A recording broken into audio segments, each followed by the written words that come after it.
degmada Jariban saldhigga dhexe ee Jariban weeye halkaani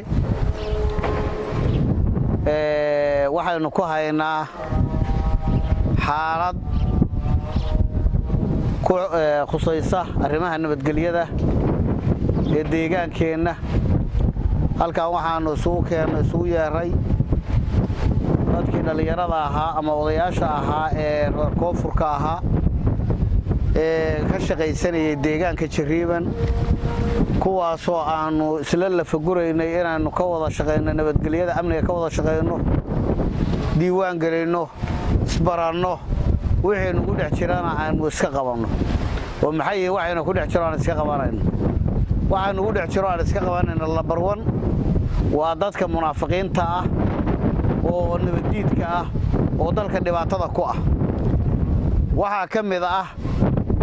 dadka anshaxumada kula dhex nool sida timaha qashinka sida dhaqan xumada loola baxay kamid weeye wixii tuugada ah waa kamid weeye wixii kale oo dhibaato dalka ku haya noocay doontaba ha ahaatee waxaan rabnaa inaan iska wacyi gelino isla la qaadano waxaan rabnaa si wanaagsan dalka waa dal Soomaaliyeed laakiin dad Soomaaliyeed oo duleeyahay dal Soomaaliyeed kuma noolaanaya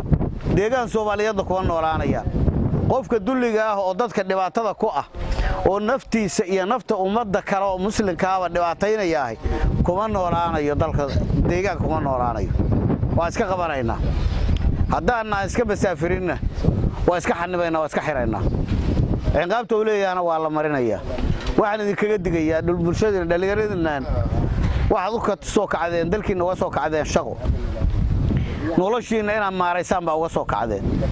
waalidiinta inaad wax tartaan baa uga soo kacdeen waxaad u timaadeen dal Soomaaliyeed oo aan idinka xigin baa timaadeen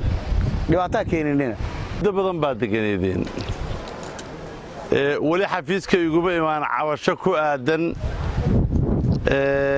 midabta koor qabyaalad ama dhibaato dadka uu qofku uga duwan yahay ciday ku timid hadday hadda jirtana way ii sheegi kartaa xafiiskayga way imaan kartaa waxaa muhiim ah adduunyada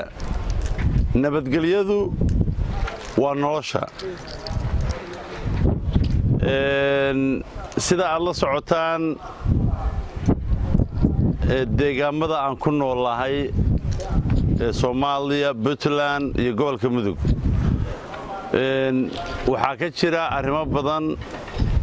oo u baahan dadka in dadkii ay aqoonsadaan